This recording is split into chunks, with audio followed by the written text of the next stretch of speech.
अभी कई लोग आएंगे क्रिसमस का विरोध करने और कहेंगे क्रिसमस ये है, क्रिसमस ये है। अरे कम से कम क्रिसमस के दिन उन ईसाइयों का एक बार धन्यवाद दे दो। तुम्हारे बाल बच्चों को पढ़ा के इस लायक बनाए कि आज अंग्रेजी में बोल के आज कहते हो कि अमेरिका को हम टक्कर दे रहे हैं। अमेरिका जिनको नौकरी दे रहा है ना, वैसे ही स्कूलों में पढ़े हैं।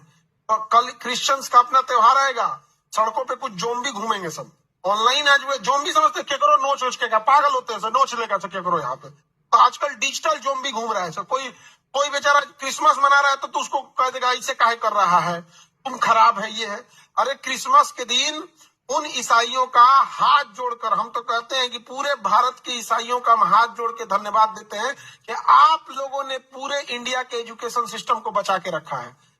क्रिश्चियन तुम्हारे जिला का 10 बढ़िया स्कूल में 10 क्रिश्चियन होगा। Saint Michael, saint Joseph, saint ये संत वो दुनिया भर का अपना पढ़ा रहा है वो। और इस बात का भी धन्यवाद दो, तुम्हें जबरदस्ती उसने नहीं कहा होगा क्रिश्चियन बन जाओ, और कभी नहीं कहा होगा हालेलुया, आगे बोला होगा गुड मॉर्निंग, मतलब तुम्हारा सुबह अच्छा हो, गुड आफ्टरनून ये हो, ना ही कभी नमस्ते, ना ही कभी अस्सलाम वालेकुम, कुछ नहीं। हम लोग वो भी चाहता था अपने धर्म का बात बोल सकता था। संडे को छुट्टी दी, आप मत आइए, अपने स्कूल में एक चर्च रखा है उसमें जाके चर्च में पूजा कर लिया, आएंगे तो भगाएगा नहीं, लेकिन जबरदस्ती नहीं किया, जबकि आप उसके चौखट पे डेली जाते हैं, डेली।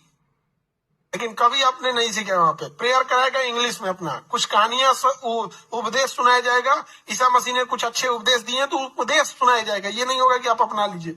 उनके उपदेश थे, और वो उपदेश किसी भी धर्म का जब उपदेश सुनिएगा तो गलत नहीं था, चाहे वो राम जी का उपदेश हो, भगवान श्री कृष्ण का उपदेश हो, किसी का उपदेश सुनिएगा, कोई गलत नहीं। चाहे वो मोहम्मद साहब का उपदेश सुनिए, वहां पे तो मजदूरी करते थे, खाना एक बार पेट नहीं बना तो बांध लिए थे, कभी कहीं खाली पेट रहता है तो कहाँ पे पता ना चले, यहाँ पे तो मजदूरी करके खाए थे।